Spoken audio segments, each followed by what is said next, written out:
Bismillahirrahmanirrahim. Alhamdulillahi Rabbil Alamin.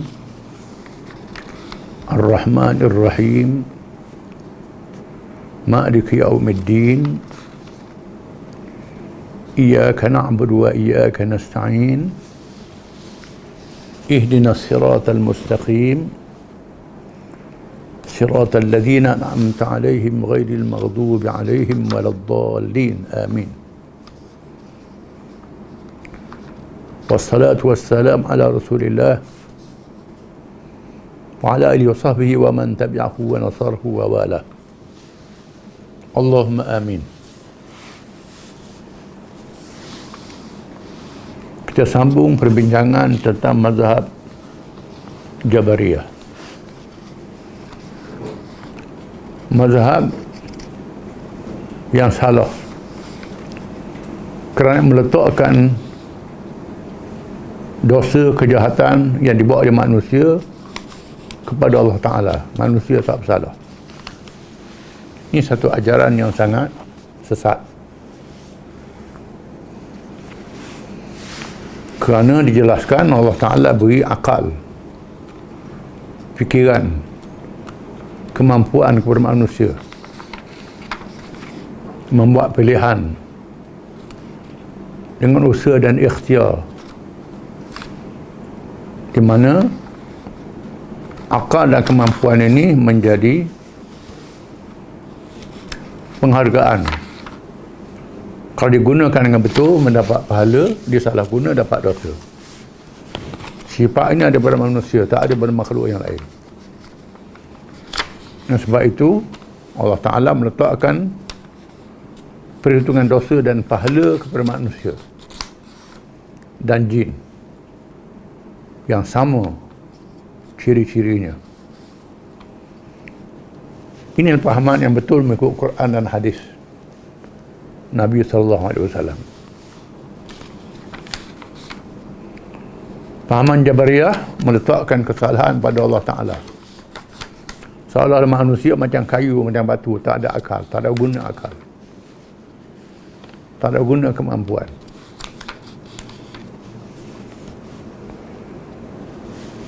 Seluruh Jabariyah ini berpecah pada 3 kumpulan.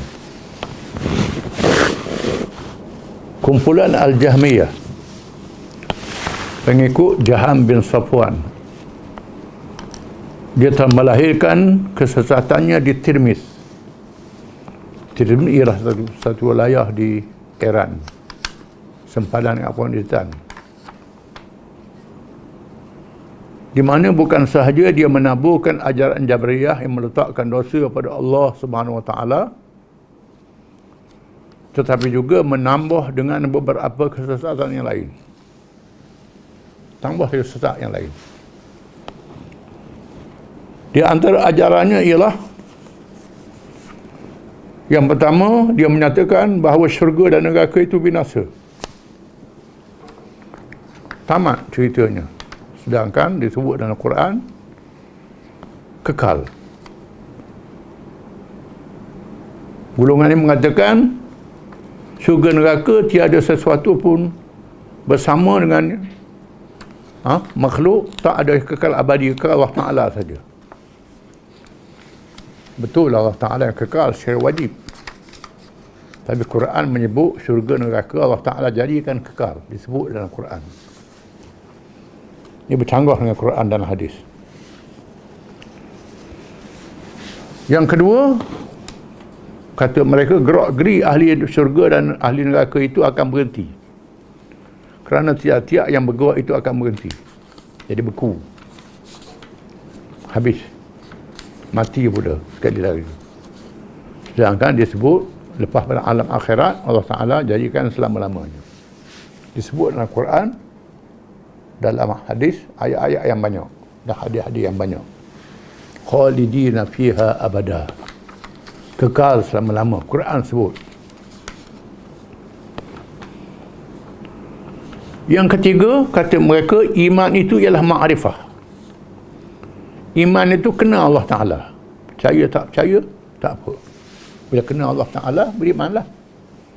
Sedangkan iman itu mestilah percaya, bukan makrifah, bukan kenal saja, tahu saja. Dan kufur itu ialah jahil berkenaan Allah dan hakikat Islam. Jahil jadi kafir. Ini pahaman salah. Kalau begitu, maka orang Yahudi yang mengetahui sifat Rasul SAW boleh dianggap beriman. Kalau pahaman ni mengatakan ilmu tu menyebabkan jadi iman, ikut tak ikut jadi beriman, Yahudi beriman jugalah. Sedangkan Quran kata Yahudi ni kafir, Kristian tu kafir. Yang keempat, kata mereka kalam Allah itu baru, bukannya qadim, sependapat dengan Mu'tazilah. Kalam ni sifat Allah Ta'ala, sifat yang wajib bagi Allah Ta'ala. Allah Ta'ala itu qadim, sedia pada zatnya, pada sifatnya. Yang kelima, kata mereka tidak harus mengitlakkan sifat pada Allah, harus mengitlakkannya kepada hamba. Allah Ta'ala tak ada sifat. Sedangkan Al-Quran menyebut sifat-sifat Allah Ta'ala yang kepujian. Semua sifat kepujian, sifat bagi Allah Ta'ala. Kata Allah Ta'ala tak ada sifat. Sifat bagi makhluk. Yang keenam, menafikan ru'yatullah pada hari kiamat. Menafikan Allah itu berkeadaan yang hidup dan yang mengetahui, tetapi berkuasa mengadakan. Ini semua pelik. Satu pahaman yang pelik. Quran mengatakan Allah Ta'ala izin untuk melihatnya pada hari kiamat. Dan Allah Ta'ala maha hidup, maha mengetahui, maha berkuasa. Ini pahaman Al-Jahmiyah, Jahm bin Safwan. Ketua dia Jahm bin Safwan. Yang beri nama anak Jahm Safwan, Jahm. Nama orang sesat. Kemudian At-Tabariyah. Tabariyah ni pengikut Al-Husain bin Muhammad An-Najjam. Nama dia Husain, molek tapi sesat. Di antara ajarannya ialah yang pertama, bersama dengan golongan Mu'tazilah yang menafikan sifat ilmu, kudrah, iradah, hayat, sama dan basar bagi Allah Ta'ala. Allah Ta'ala tidak ada sifat ilmu, tak ada sifat kudrah, tak ada sifat hidup, tak ada sifat mendengar dan melihat. Satu kumpulan Mu'tazilah, bukan semua. Yang kedua, menafikan ru'yatullah pada hari kiamat. Quran menyebut ila rabbiha nazirah. Ahli syurga akan melihat Tuhan pada hari kiamat. Ini menolak Quran. Yang ketiga, kalam Allah itu ialah apabila dibaca menjadi hak, dan apabila ditulis menjadi jisim. Ini pelik.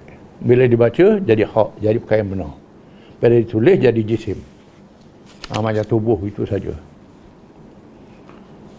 Yang keempat, iman itu ialah tasdik, percaya.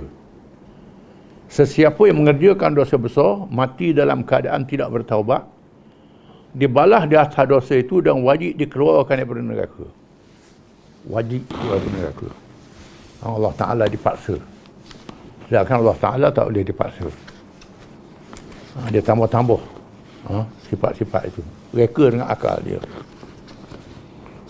Kemudian kumpulan Ad-Dirariyah. Ini kumpulan Jabariyah. Pengikut Dirar bin Amr, nama pemimpin dia. Di antara ajarannya ialah yang pertama, yang menjadi selepas wafatnya Rasulullah SAW ialah ijma' sahaja. Segala yang diambil Rasulullah SAW secara ahad tidak diterima. Artinya riwayat-riwayat daripada Nabi yang sepakat ulama. Ijma' diterima. Hadis ahad tak diterima. Hadis ahad ni hadis yang diriwayatkan oleh seorang. Kerana hadis Nabi ni hadis-hadis yang sahih, yang mutawatir. Mana sahih ni hadis diriwayatkan oleh orang yang sifat yang tinggi dari segi ilmu dia, hafalan dia, akhlak dia, maruah dia tinggi. Itu hadis ni hadis sahih. Tiap-tiap yang meriwayat pun begitu berlaku. Dan yang meriwayat itu ramai. Bukan seorang, mutawatir. Ramai yang meriwayatkan. Itu hadis mutawatir. Di sana ada hadis-hadis yang berbeza antara satu sama lain. Yang bercanggah antara satu sama lain. Ini termasuk dalam nasih mansukh. Hadis yang kemudian menasahkan hadis yang dahulu. Kerana pada awalnya hukumnya begini, punya mari masalah sebab yang lain hukumnya lain pula. Itu biasalah. Dalam ilmu hadis dikaji. Ayat Quran pun ada begitu juga. Nasih mansukh. Ahad ia diriwayatkan dia seorang. Seorang saja sahabat meriwayatkan hadis itu. Hadis ahad ni ada hadis sahih. Ada yang tidak sahih. Walaupun meriwayatkannya seorang, dia anggap sebagai hadis. Jadi hujah juga. Yang kedua, adanya pacar indera tambahan daripada yang ada bagi melihat Allah pada hari kiamat. Di hari kiamat boleh tengok Allah Ta'ala bukan dengan mata, dengan benda lain. Tak tahu, benda tak tahu Tuhan jadi apa tak tahu. Tengok dengan benda lain, kata dia. Bukan dengan mata. Ini semua pakai akal. Pakai fikiran. Tak pakai nas, Quran dan hadis. Wallahu a'lam.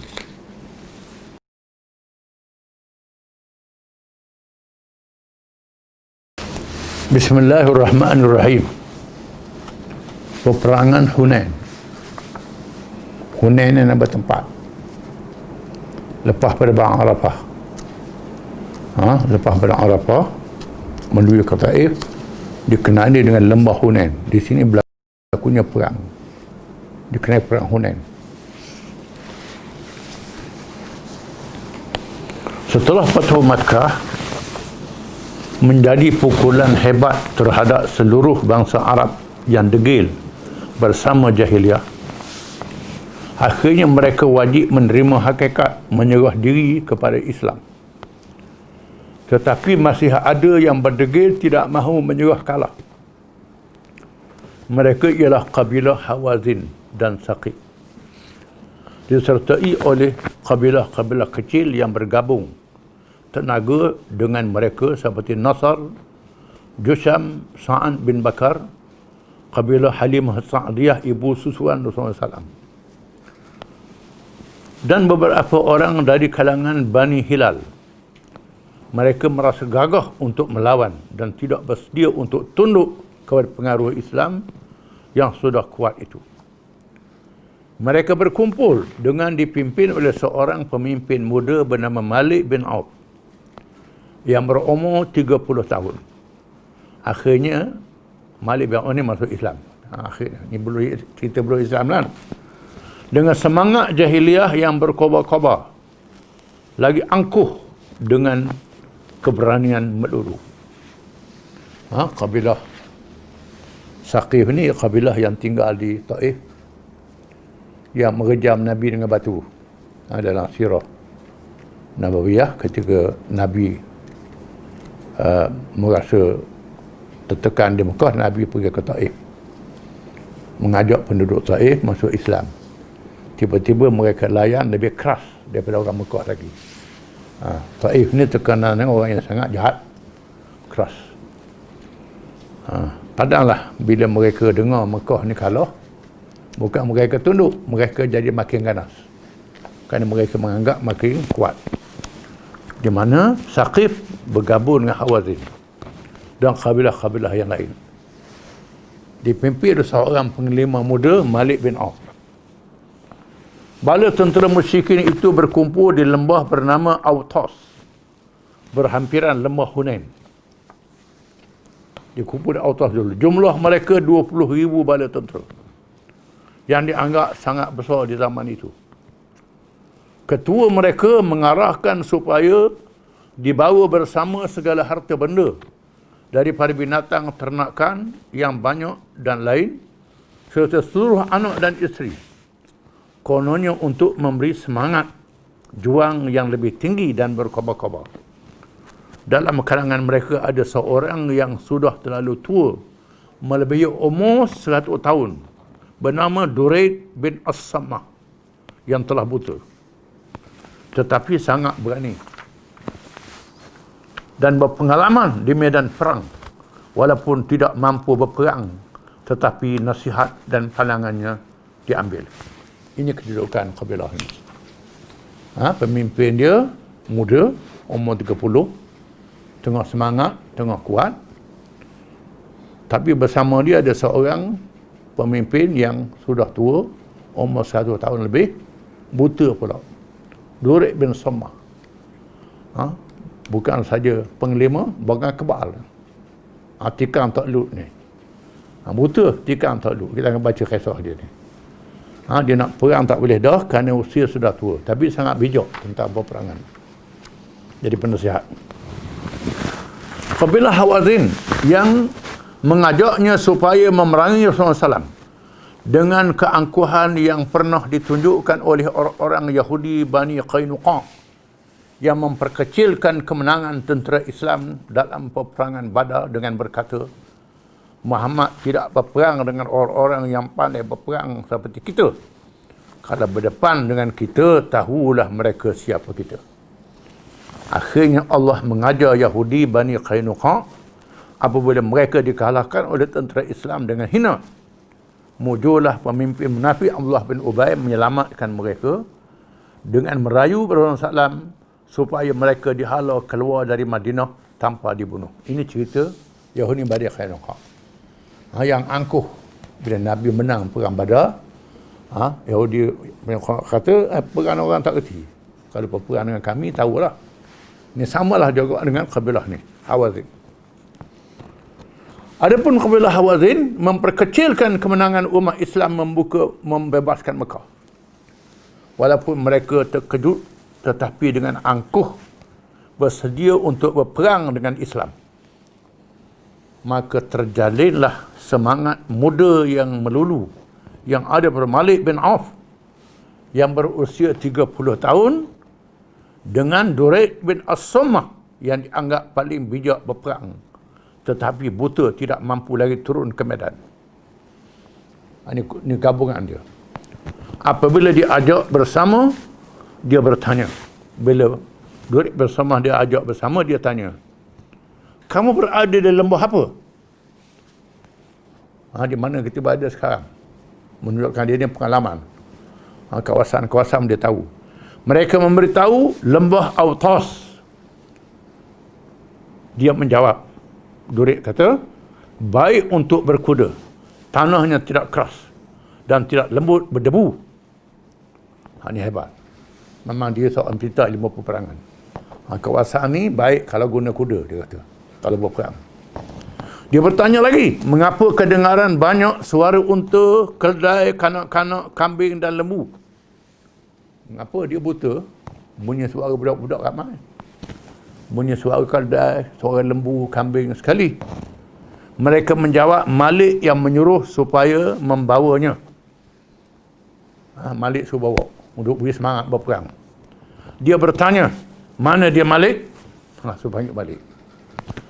Lalu dibawa ke hadapannya. Malik bin Auf pun berkata kepada Duraid bin Auf berkata kepada Malik, Duraid ni, kamu berperang dengan orang yang sangat hebat, berjaya menundukkan Arab dan menakutkan Parsi dan yang memerintah Syam serta menghalau bangsa Yahudi dari Hijaz dengan hina. Wahai Malik, hari ini awak menjadi pemimpin kaummu.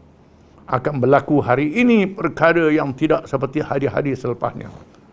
Mengapa aku mendengar suara banyaknya binatang ternakan, unta, kambing dan juga suara kanak-kanak? Dia tanya. Malik menjawab, aku jadikan itu semua di belakang bala tentera supaya mereka berjuang bersungguh-sungguh kerananya. Nak beri semangat. Duraid mengeluarkan suara mengejek dan berkata, dia ini layak jadi gembala kambing, bukan untuk berperang. Dia pelekeh. Malik mulai jadi gembala kambing, tak layak dia kena berperang, kata dia. Memang dia pandai dengan ini. Sambil bertepuk tangan kerana melekehkan cara yang dilakukan, seraya berkata, apa lagi yang ada pada orang yang akan kalah? Mengkalah jaga, kata dia. Itu semua tidak memberi faedah kepadamu. Yang berfaedah untukmu ialah orang yang membawa pedang dan tombak. Awak telah melakukan perkara yang mengecewakan keluargamu dan hartamu. Bawa budak-budak jadi apa dia? Apa dah dia? Seterusnya dia menegaskan, awak tidak melakukan sesuatu yang menyelamatkan kabilah Hawazin. Cara menyelamatkannya terletak di atas kuda-kuda mereka. Letakkan yang lain di tempat yang selamat dan yang tinggi. Letakkan kanak-kanak di atas kuda-kuda. Kalau kamu menang, mereka boleh bersamamu. Dan kalau kamu kalah, keluargamu dan hartamu dapat diselamatkan. Kalau kamu menang, tak apa. Kalau kamu kalah, jagalah. Tapi kalau kamu ikut nasihat aku, budak-budak letak atas kuda, orang perempuan letak jauh, kalau kamu kalah, boleh selamatkan lagi. Memang dia seorang yang pakar perang ni. Malik bin Auf yang tidak mahu kedudukannya dicabar dengan angkuh menjawab, demi Allah, aku tidak mahu melaksanakan cadangan itu. Awak seorang tua yang fikirannya tidak boleh dipakai lagi. Orang tua tak ada guna dah. Malik kata. Dengan marah, Durek menjawab, wahai kabilah Hawazin, pandangannya tidak betul. Dia ini melakukan perkara yang membahayakan kamu, yang mendedahkan kamu kepada musuh, dan dia akan melarikan diri ke dalam kota Taif untuk menyelamatkan dirinya dan meninggalkan kamu. Kata Durek, jaga. Kaget dia ni lari, cakap so, dia lari ni. Malik bin Auf berundur meninggalkan Durek dengan berucap pada orang ramai, demi Allah, wahai kabilah Hawazin, sama ada kamu mentaatiku atau aku bertongkat membunuh diri dengan pedang sehingga menembusi belakangku. Nak lawan ni. Mereka menjawab, kami mematuhimu. Akhirnya mereka bersedia untuk berperang dengan dipimpin oleh Malik bin Auf. Ini cerita pasukan musuh. Adapun Rasulullah SAW yang mendapat maklumat bahawa kabilah Hawazin dan Saqif dengan disertai oleh kabilah-kabilah yang lain sedang berkumpul untuk berperang, maka baginda mengarahkan persiapan untuk menghadapinya. Langkah awal untuk mengetahui musuh secara terperinci, maka ditugaskan Abdullah bin Abi Hadrat untuk meninjau dan mengintip. Dihantar perisik dengan Nabi. Nabi kita seorang yang pintar. Dihantar perisik, peninjau. Dia diperintahkan menyusup ke dalam bala tentera Hawazin dan Saqif. Orang tak kenal. Dia suruh masuk dalam tentera Hawazin, tentera musuh. Sekarang ni komando lah, perisik dan komando. Duduk dalam musuh, tengok. Oleh kerana pengalamannya dalam pengetahuannya yang mendalam di kawasan itu, maka ia dapat masuk dengan mudah dan berada bersama musuh selama 1 atau 2 hari. Dengan itu dia mengetahui tujuan musuh untuk memerangi Rasulullah SAW dan para sahabatnya, dan juga jumlah tentera dan persiapannya, sehingga dapat mendengar ucapan ketua musuh Auf bin Malik yang memperkecilkan bala tentera Islam yang berkata, Muhammad tidak biasa berperang orang seperti kita. Dia hanya biasa berperang dengan orang yang tidak pandai berperang, maka dia boleh menang dengan mudah. Itu ucapan dia. Abdullah bin Hadrat radhiyallahu anhu datang menghadap Rasulullah SAW dan melaporkan kepadanya segala yang dilihat dan yang didengarnya. Rasulullah SAW mengarahkan persiapan dan persediaan untuk bertempur pada tentera berjumlah 12,000 orang. Setelah 10 orang menyertai Fathu Makkah dicampur dengan para mu'allaf yang baru beragama Islam. Mu'allaf 2,000 orang. 10,000 orang yang dah lama masuk Islam. Sebahagian masih mempunyai iman yang terlalu lemah dengan sertai keraguan mu'allaf ni. Ada yang Islam sahaja dengan menyimpan kufur di dalam hatinya, munafik dalam masukkan Islam. Diriwayatkan bahawa 80 orang daripadanya adalah masih musyrik, 80 orang kafir. Dan ada juga yang menyimpan rahsia permusuhan, yang masih membakar dan ingin bertindak melawan kalau ada perang. Nak belok pada dia. di dalam bangsa Islam. Sebahagian daripadanya pula kaum perempuan, dan ada juga sebahagian daripada mereka datang kerana mahmukan ghanimah. Ada nak perang kerana nak dapat untung. Kalau ada rapasan boleh nak ghanimah, nak harta. Rasulullah SAW meminjam 100 perisai yang peralatannya lain Safwan bin Umayyah yang masih kafir.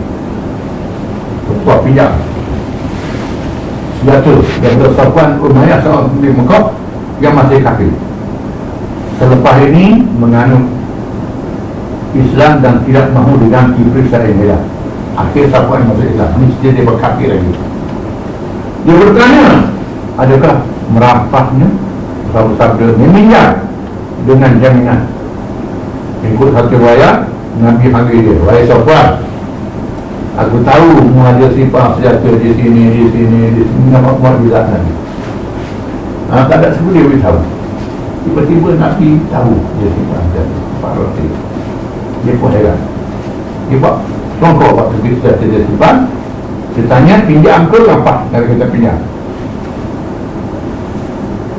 Orang salam juga meminjam 3,000 tombak dari sepupunya Naufal bin Al-Harith bin Abdul Muttalib. Sedangkan Rasulullah adalah cara bertawakal kepada Allah yang sebenarnya.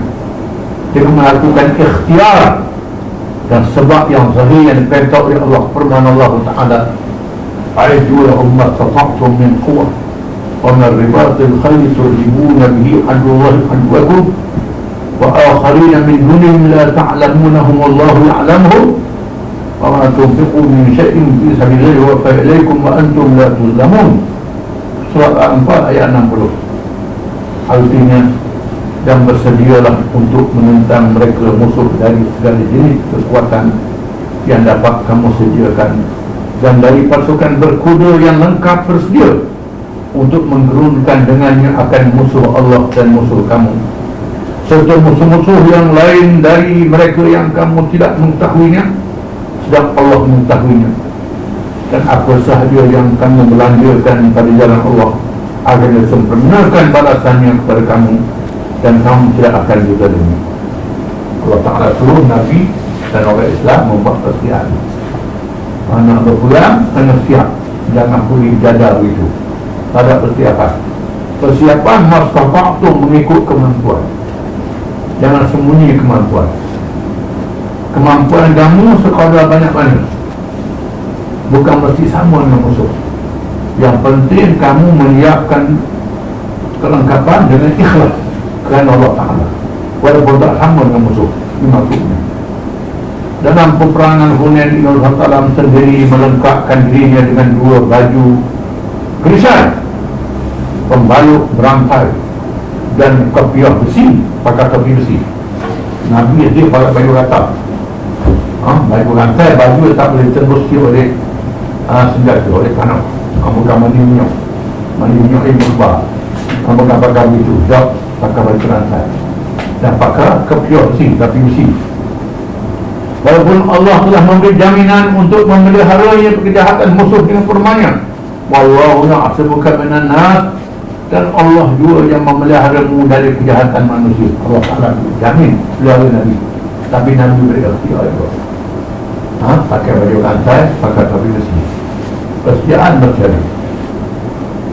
Inilah tawakal yang sebenar dari seorang hamba Allah kepada Allah. Ini tawakal. Tawakal makna bersedia mengikut kemampuan, kemudian bertawakal kepada Allah Ta'ala. Bukan tak bersedia bertawakal kepada Allah, itu salah. Tawakal yang salah. Tawakal menjadi usaha dan ikhtiar. Maka wajib ke atas umat Islam dan negaranya menyediakan kelengkapan pertahanan dan peperangan mengikut keadaan zaman masing-masing.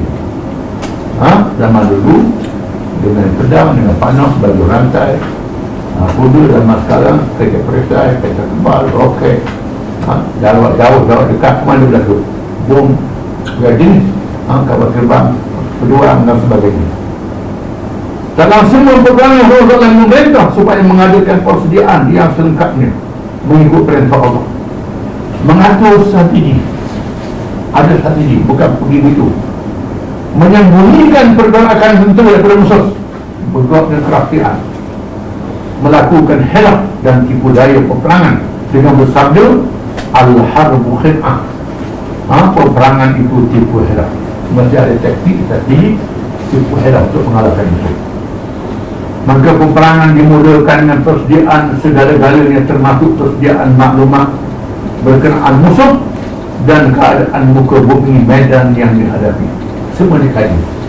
Berapa kekuatan musuh, berapa jumlah, apa persediaan dia, perkataan dia, muka bumi, tempat operasi itu bagaimana. Kita ambil segala-galanya dengan peta yang cukup, bukan begitu saja. Rasulullah SAW menugaskan Atta bin Usaid radhiyallahu menjadi ketua yang mentadbir Mekah. Usianya 20 tahun sahaja, tetapi akal dan kebijaksanaannya lebih matang daripada usianya. Dan dilantik seorang pemuda jadi pemimpin Mekah, jadi wali Mekah, gubernur Mekah, umur 20 tahun saja. Dan dia muda, tak hijau, nanti jadi wali, nanti tinggal Mekah, ada pemimpin. Mengikut riwayat yang lebih kuat, Rasulullah SAW bertolak dari Mekah menuju ke medan perang pada hari Sabtu 6 hari bulan Syawal tahun ke-8 Hijrah, setelah 19 hari berada di Mekah. Dalam perjalanan itu datang seorang penunggang kuda memberitahu ia ternampak binatang ternakan yang terlalu banyak dibawa oleh musuh. Sambil tersenyum Rasulullah bersabda, insya-Allah akan menjadi rampasan kepada muslimin. Ada orang lain yang bodoh, dia tahu Nabi Rasulullah banyak dibawa binatang, unta, kambing, macam-macam binatang ternakan. Nabi kata insya-Allah kita akan rampas binatang. Apabila telah mendaki kawasan medan, Rasulullah SAW menyusun bala tentera Islam dengan dibahagikan kepada pasukan-pasukan yang dipimpin oleh ketua masing-masing. Dibuat pasukan, ada ketua. Bendera pasukan Muhajirin dipegang oleh Ali bin Abi Thalib karamallahu wajhah. Umar bin Al-Khattab dan Sa'ad bin Abi Waqqas. Bendera Ansar Khazraj pula dipegang oleh Al-Habab bin Al-Mudhir dan Ansar Auf oleh Usaid bin Hudayr. Ini penglima-penglima baru dan nanti. Dalam perjalanan itu mereka melalui sebatang pohon bilara yang besar rendang, diberi nama Zatu Anwar, yang dipuja pada zaman jahiliah. Lalu di kawasan pohon tempat orang musyrikin puja pohon ini, di mana orang musyrikin menggantung senjata untuk mendapatkan semangat. Nama dulu kalau dia pulang gantung senjata itu dapat tuak bau kayu. Mereka juga menyembelih binatang, menyembelih binatang sembahan dan beriktikaf di situ. Tiba-tiba ada dalam kalangan Allah itu berkata, Rasulullah, jadikan untuk kami satu anwar seperti mereka juga. Kita buat macam orang kafir waktu macam mana Rasulullah? Kita ingin Nabi bersabda sallallahu alaihi wasallam, Allahu Akbar, hada kama qala qawmu Musa alaihi salam, ij'al lana ilaha kama lahum aliha qala innakum qaumun tajhalun wa tarkabunna sunana man kana qablakum. Nabi kata, Allah Maha Besar, Allahu Akbar. Ini pernah diucap oleh kaum Nabi Musa zaman dahulu. Jadikanlah untuk kami Tuhan sebagaimana Tuhan untuk mereka. Dan itu esok Tuhan, macam orang kafir esok. Musa bersabda, sesungguhnya kamu adalah orang-orang yang jahil. Dan Musa marah, kamu orang jahil. Demi sesungguhnya kamu terikut-ikut dengan cara-cara sesat umat zaman dahulu. Akan berlaku dari zaman nanti, umat aku akan terpengaruh dengan orang sesat. Ini berlaku lah. Di mana orang Arab hari ini orang masuk berhala di teluk, orang masuk kulit di teluk. Orang nanti sebut ni berlaku. Masa tu ada dah orang minta buat masuk berhala, minta sembah, minta puja, nanti larang. Tiba-tiba ada dalam kalangan mereka ditetapi oleh perasaan angkuh yang ditiup oleh syaitan, lalu mengeluarkan perkataan, kita tidak akan dapat dikalahkan lagi selepas ini. Kata-kata ini cepat tersebar dan mempengaruhi orang lain. Rasulullah SAW merasa tidak senang dengannya. Dia tengok lama 12,000 tentera Kata apa lagi? Kalau perang Badar kita fikir boleh menang, ni kita lama boleh menang mudah ni. Bila Nabi dengar, Nabi sedih, Nabi cerita kerana lupa pada Allah Ta'ala, kata aku dengan jumlah yang besar. Mereka tiba di permulaan Hunain waktu malam, Selasa 10 hari bulan Syawal, dan berhenti bermalam.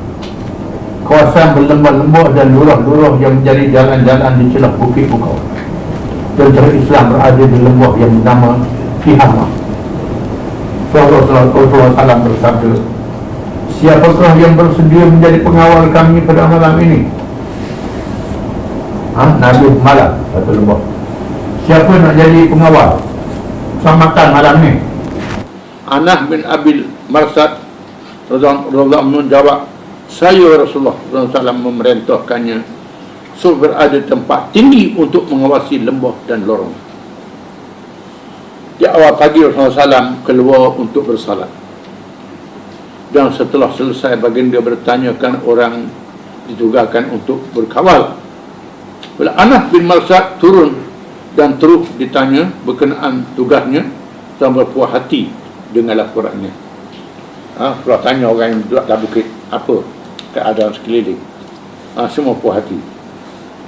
Adapun pula bala tentera Hawazin sampai ke lembah Hunain lebih dahulu, dan berada di dalamnya. Malik bin Auf mengatur bala tenteranya dengan pasukan berkuda di hadapan, kemudian tentera berjalan kaki dan berunta di belakangnya. Perisai manusia dan binatang untuk menjadi semangat dan menahan daripada berunduh, iaitu kaum wanita yang menunggang untuk unta yang dibariskan, dan kemudiannya binatang-binatang ternakan. Malik mengarahkan 3 orang pengintip bagi melihat pergerakan tentera Islam. Tiba-tiba mereka pulang dalam ketakutan dan memberitahu kami melihat tentera berpakaian putih dan menunggang kuda-kuda putih. Kami sungguh rasa gerung, dan dengarlah cakap kami agar berundur sahaja bersama keluarga. Dia tengok ada tentera pakai yang putih boleh di malaikat. Wallahualam. Ini Tuhan tunjuk dulu. Malik menengking dengan berkata, kamu adalah tentera yang paling pengejut. Malik bersedia untuk terus berperang. Dengan nasihat penglima tua yang buta tetapi berpengalaman itu, Malik telah mendahului menggerakkan bala tenteranya di waktu sahur dan mengambil tempat di celah-celah bukit bukau yang akan dilalui oleh bala tentera Islam dengan lengkap senjata panah yang banyak bagi melancarkan serangan kilat serentak. Mereka ke awal bukit keliling lembah. Strategi ini membaiklah. Orang Islam tak sedar. Apabila tentera Islam diarah bergerak memasuki lembah Hunain dengan lorong-lorong yang dikelilingi bukit, dengan dilalui oleh pasukan yang dipimpin oleh Khalid bin Al-Walid yang disertai oleh Bani Sulaim dan para mu'allaf yang masih bercelaru imannya. Tiba-tiba mereka dihunyani panah yang datang dari segenap arah. Tentera Islam telah dikepung dari segenap penjuru. Maka berlakulah keadaan yang kelang kabut, menyebabkan pada tentera yang ramai berundur bertempiaran lagi, dia serang menghidup keliling bukit. Adapun Rasulullah SAW berdiri dengan gagah berani tidak berundur, menjuru bala tentera Islam, halumma ilayya ana Rasulullah ana Muhammad bin Abdullah inni Abdullah wa Rasuluh. Marilah bersamaku wahai manusia, aku Rasulullah, aku Muhammad bin Abdullah, aku hamba Allah dan Rasulnya. Mengikut riwayat yang lain sabda, ana nabiyul kadhib ana ibnu Abdul Muttalib, akulah nabi yang tidak bohong dan aku cucu Abdul Muttalib. Yang gagah berani, nabi bersajuk. Hanya beberapa orang sahaja yang berdiri teguh bersama Rasulullah pada masa itu. Mereka ialah Abu Bakar dan Umar, keluarganya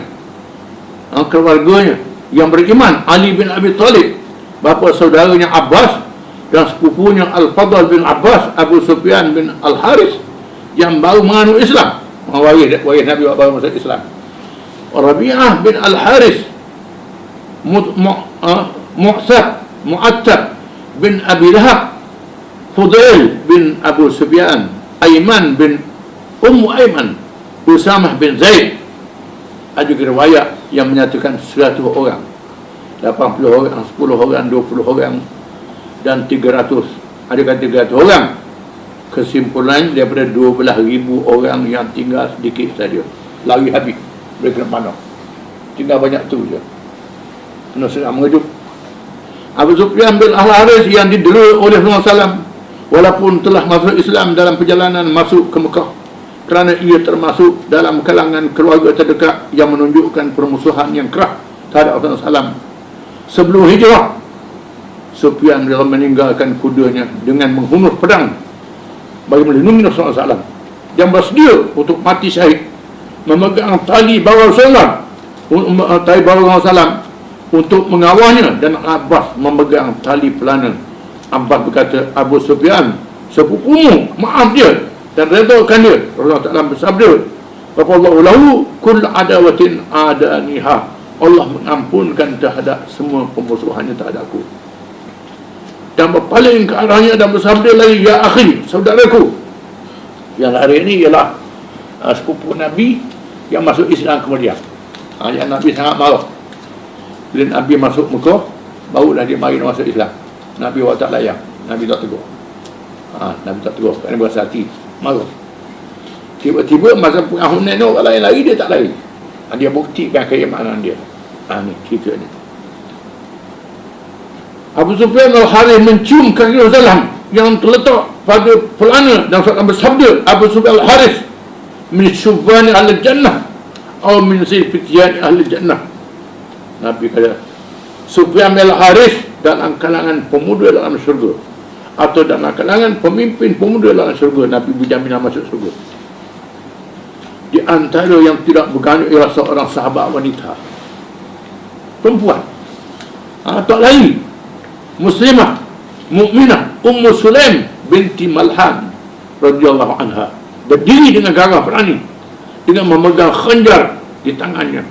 Dengan perhatian Rasulullah SAW bersabda, Ummu Sulaim, dijawabnya dengan memarahi mereka yang lari, ya Rasulullah, bunuh mereka yang lari seperti juga mereka yang memerangi. Sewajarnya dalam Quran akan demikian. Marah orang puan ni, bunuh lari Rasulullah, dia orang puan, dia Muslim. Jawab Rasulullah SAW, cukuplah Allah yang memelihara wahai Ummu Sulaim. Nabi kata, suaminya Abu Talhah bertanya, apa yang awak boleh lakukan dengan khanjar itu? Khanjar ni pendek je. Mu nak buat apa dengan pendek ni? Tu lelaki dia kata ke dia, nak buat apa? Muslim menjawab, kalau orang-orang musyrikin mendekati dia, aku akan tikam dia dengan khanjar ini, kata dia. Abu Talhah berkata, wahai Rasulullah, dengarlah apa yang dikatakannya. Di sini wujud golongan mu'alaf yang baru menganut Islam, yang sangat memusuh zaman awalnya. Peristiwa ini menguji iman mereka. Di antara mereka Abu Sufyan bin Harb, dia berkata, kekalahan mereka tidak habis sehingga ke laut, sambil menilik anak panah penentu nasib yang dibawa bersama untuk mengetahui siapa menang. Pada akhirnya Abu Sufyan hilang, tengok anak panah menuju, mamak menang, mamak kalah, mamak menang, mamak kalah. Tengok menuju, takut. Adapun Jabalah atau Qardah bin Al-Hambal, saudara susuan Abu Sufyan bin Umayyah, yang memberi pinjam perisai dan senjata kepada Rasulullah SAW, berkata, kali ini sihir akan habis. Seolah-olah Nabi menang dengan kuasa sihir. Dia tak masuk Islam, Nabi ada sihir. Sepuan yang berada di sini meledakkan iman yang muncul di saat itu dengan daya Allah, terus menengking ke arah Qardah. Abu Sufyan, mari semangat pula. Allah binasakan mulutmu. Aku lebih suka bersama pemimpin dari Quraisy Rasulullah daripada pemimpin dari Hawazin. Aku menang. Nabi anak-anak dia. Hawazin ni bukan anak-anak aku. Aku nak anak-anak aku menang. Bukan ke Islam, bukan anak-anak. Ni betul kan?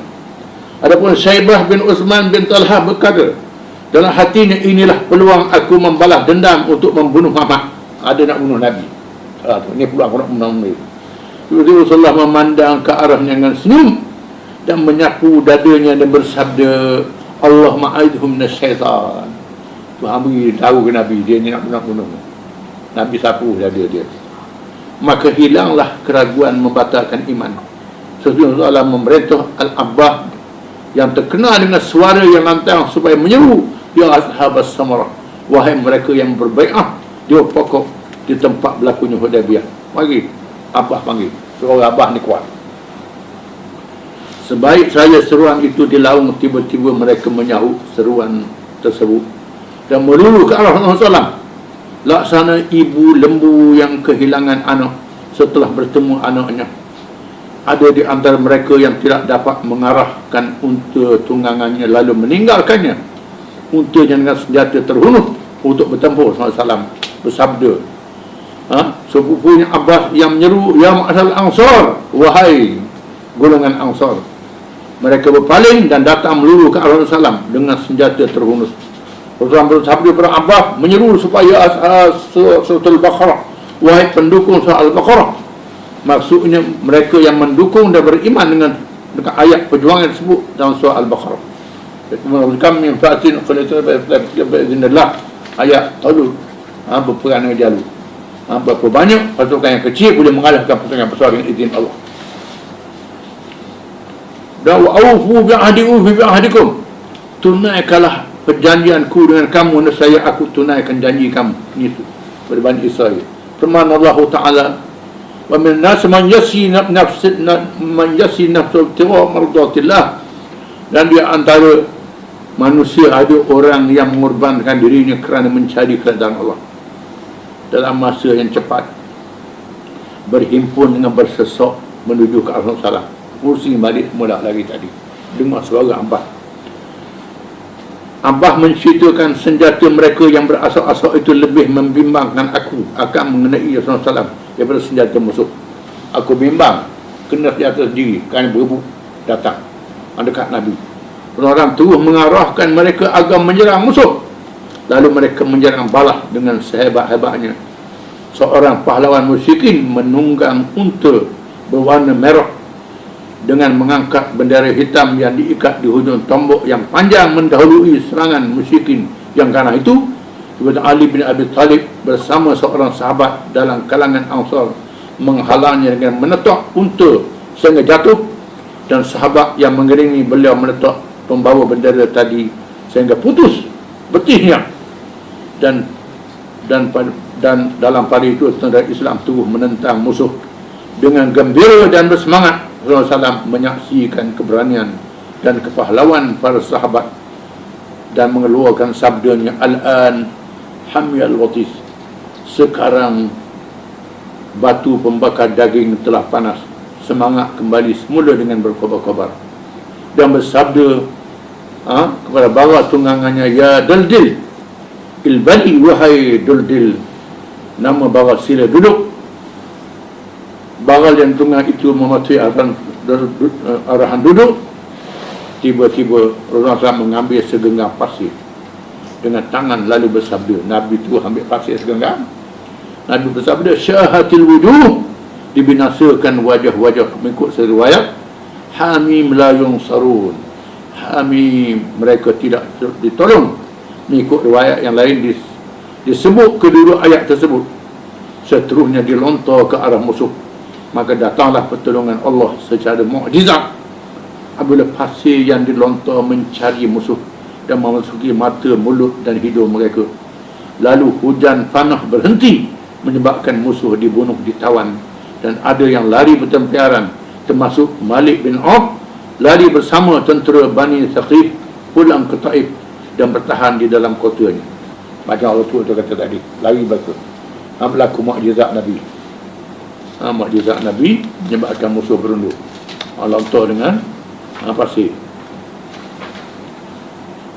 Mengikut satu riwayat yang lain bahawa Rasulullah SAW juga berdoa, Allahumma unsiruka ma wa'adtani, Allahumma la yanbaghi lahum an yadhharu alaina. Ya Allah, Tuhanku, aku bermohon kepada apa yang telah Engkau janjikan kepadaku. Ya Allah, Tuhanku, tidak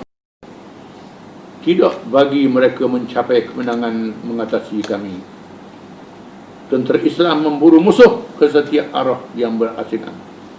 Dalam perjalanan mara tiba-tiba dijumpai mayat seorang perempuan. Lalu Rasulullah bersabda, beritahu kepada Khalid jangan membunuh perempuan dan orang yang tidak terlibat dengan peperangan. Khalidnya bunuh orang puan. Dan bunuh orang puan, beritahu Khalid. Dan ada juga yang terlanjur membunuh kanak-kanak. Rasulullah bersabda, mengapa ada orang yang membunuh kanak-kanak? Ingat, jangan membunuh kanak-kanak. Jangan membunuh kanak-kanak. Jangan membunuh kanak-kanak. Diulang 3 kali.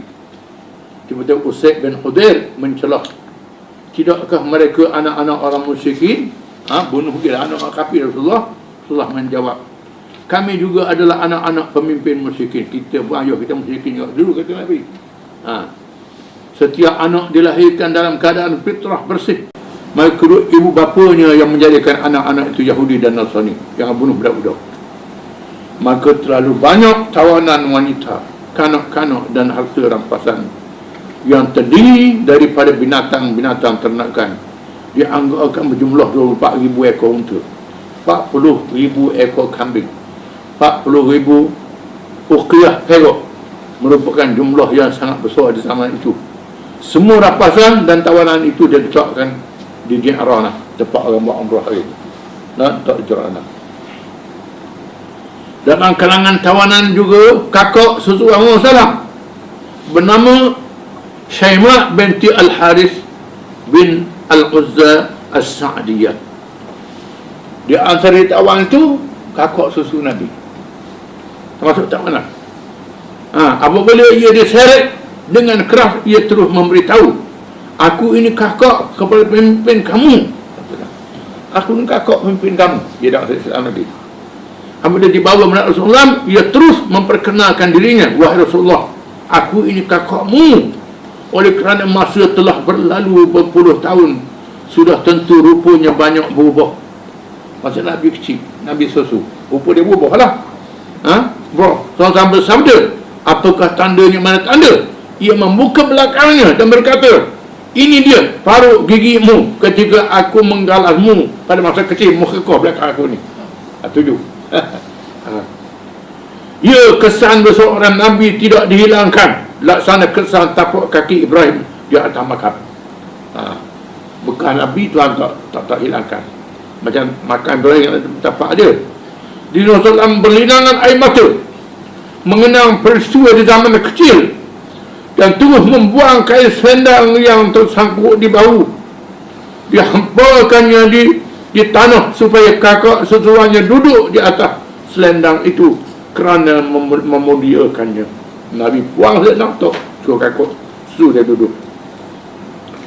Peristiwa menyayat hati yang disaksikan oleh para sahabat. Bani Rasulullah mengarahkan supaya kakak sesuanya itu diasingkan dari tawanan yang lain.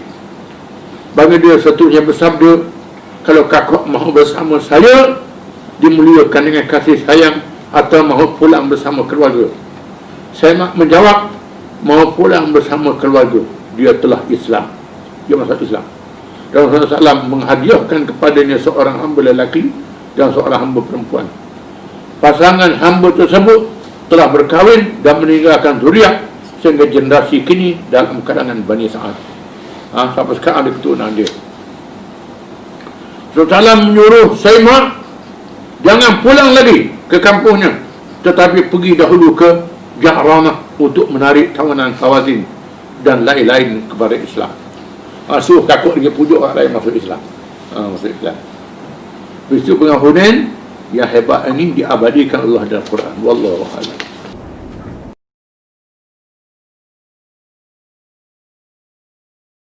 A'udzu billahi minasy syaithanir rajim.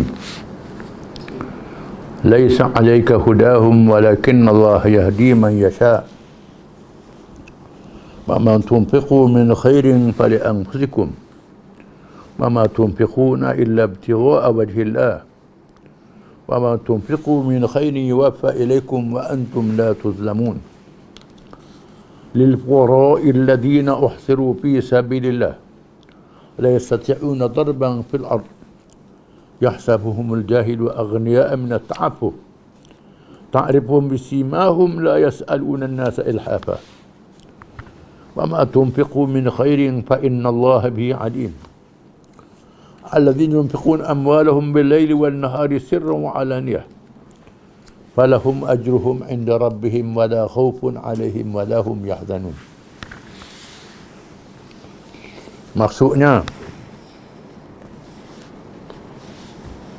bukanlah atas kamu memberi petunjuk kepada mereka, akan tetapi Allah yang memberi hidayah petunjuk kepada sesiapa yang dikehendaki. Dan apa-apa yang kamu nafkahkan, belanjakan, sumbangkan daripada kerja kebajikan, maka kelebihannya pahala terpulang untuk diri kamu. Dan apa-apa yang kamu belanjakan kerana mencari keredaan Allah, dan apa-apa yang kamu belanjakan daripada kebajikan, disempurnakan kepada kamu akan balasannya dalam keadaan kamu tidak dizalimi walaupun sedikit.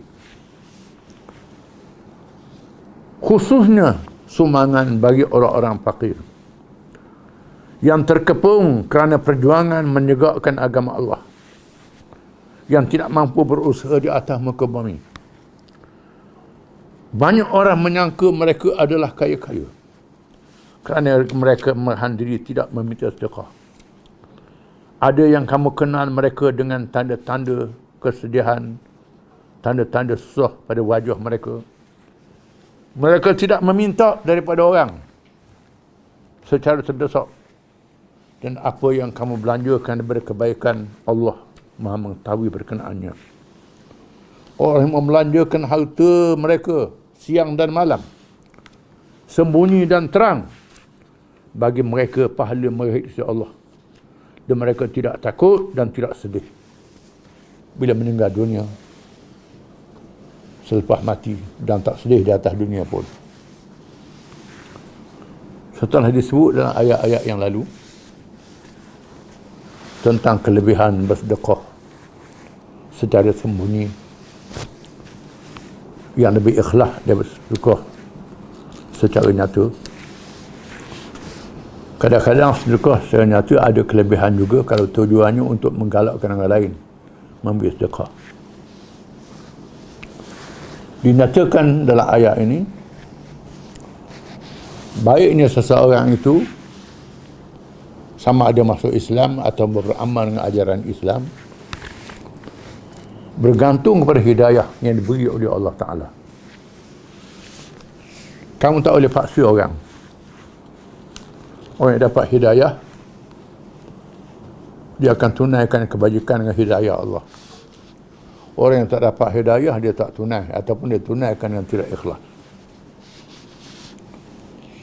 Apa yang penting kamu mesti ketahui bahawa semua sumbangan yang kamu beri kerana mencari keredaan Allah, diberi pahala. Dan jangan kamu bimbang kerugian. Allah Ta'ala mesti memberi ganjaran kepada kamu dalam keadaan kamu tidak diunyai sedikit pun. Dengan makna tidak rugi kalau kamu membelanjakan harta pada jalan Allah Subhanahu Wa Ta'ala.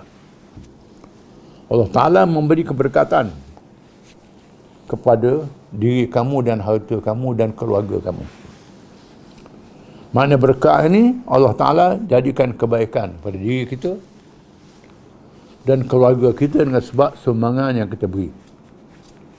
Kerana amal yang baik menyebabkan kebaikan seorang kepada seorang di dunia dan hari akhirat. Bukan saja dapat pahala, bahkan dapat berkat dalam kehidupan dunia.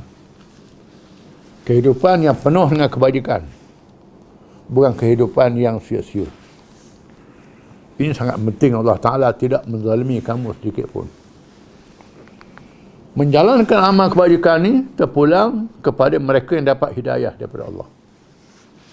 Di sini kita kena minta hidayah daripada Allah Ta'ala supaya memberi petunjuk, bukan saja kita jadi orang Islam, termasuklah menjadi orang yang mengerjakan amal kebajikan dan amal yang soleh dengan hati yang ikhlas. Dan percayalah bahawa orang yang mengerjakan amal yang soleh dengan hati yang ikhlas itu tidak dizalimi sedikit pun dalam kehidupan dunia, apalagi dari akhirat. Yang paling digalakkan kamu memberi sumbangan ialah kepada orang-orang yang fakir, yang kerjanya berjuang untuk menegakkan agama Allah. Mereka ni tak minta sedekah. Kerana mereka ada maruah diri. Banyak orang duduk nampak beri kepada peminta sedekah saja. Dia tidak beri kepada orang yang bekerja kerana menegakkan agama Allah dalam keadaan yang susah. Apa lagi orang ni tak diketahui susahnya. Banyak orang menyangka mereka senang, padahal mereka susah. Lil fuqara'il ladzina uhsiru fi sabilillah, untuk orang-orang fakir yang dihalang daripada menjalankan kerja kerana mereka berjuang untuk menegakkan agama Allah. La yastati'una darban fil ard, mereka tak mampu berusaha di atas muka bumi menjalankan kerja-kerja untuk cari harta, kerana mereka menghabiskan masa untuk berjuang menegakkan agama Allah. Yahsabuhumul jahilu aghniya'a minat ta'affuf, banyak orang yang jahil menyangka mereka ni kaya-kaya, senang-senang, padahal mereka ni adalah orang-orang yang susah. Ta'rifuhum bisimahum, ada yang kamu kenal melalui wajah-wajah mereka. Wajah-wajah mereka, wajah mereka tak nampak susah, tetapi memang mereka ni orang yang susah. La yas'aluna an-nasa ilhafa, mereka tak minta sedekah dengan orang kerana mereka ada maruah, malu nak minta sedekah. Ini yang patut diutamakan. Wa ma tunfiqu min khairin fa innallaha bi'alim, dan apa-apa yang kamu sumbang dia beramal kebajikan itu, Allah Ta'ala Maha mengetahui. Jangan takut. Kalau kita salah beri pada orang yang ada dah pun, dapat pahala juga. Apalagi beri pada orang yang betul-betul tak ada, tak berada, itu dapat pahala juga. So tentulah orang yang layak itu lebih besar pahala daripada orang yang tak layak kita beri. Tapi semua diberi pahala. Diberi kelebihan Allah Ta'ala. Sesungguhnya Allah Ta'ala Maha mengetahui. Jangan bimbang kalau orang tak tahu kita beri sumbangan. Allah Ta'ala tahu. Ini keikhlasan sangat penting. Orang yang ikhlas saja, tak berani orang tahu, tak tahu, dia tak beri. Yang ikhlas saja. Sesungguhnya Allah Ta'ala menyebut, alladzina yunfiquna amwalahum bil-laili wan-nahari sirran wa 'alaniyah, orang-orang yang membelanjakan harta dia di waktu malam dan siang, sunyi dan terang. Orang nampak, orang tak nampak, dia sumbang harta, tak berani. Falahum ajruhum inda rabbihim, bagi mereka pahala mereka di sisi Tuhan mereka. Allah Ta'ala simpan pahala di sisi Tuhan, akan terimalah pahalanya pada hari kiamat. Wala khawfun alaihim, mereka tidak takut menghadapi kesusahan dunia dan tak takut menghadapi kematian dan selepas mati. Wala hum yahzanun, dan mereka tak bersedih, terutamanya meninggalkan keluarga yang disayangi. Allah Ta'ala pelihara keluarga dia, jangan takut, jangan sedih. Apalagi kalau sedih dari akhirat, itu sangat mendukung-dukungkan. Menunjukkan bahawa menyumbangkan harta benda adalah satu amal kebajikan yang sangat besar sisi Allah Ta'ala, kerana termasuk dalam tanda orang bersyukur. Memang orang bersyukur ni sikit di mana orang yang bersabar. Banyak orang boleh sabar, tapi orang yang bersyukur sikit. Orang yang bersyukur ni di antaranya mereka yang menggunakan nikmat yang beri oleh Allah Ta'ala untuk mengerjakan amal kebajikan. Orang yang bersyukur, kebiasaannya bila dapat nikmat lupa nak buat kebajikan, biasanya begitu. Dan sebab itu nikmat kesenangan lebih besar ujian daripada kesusahan yang ditanggung dengan sabar. Nikmat ditanggung dengan syukur lebih payah daripada kesusahan ditanggung dengan sabar. Dan sebab itu kelebihan syukur lebih besar daripada kelebihan sabar. Wallahu a'lam.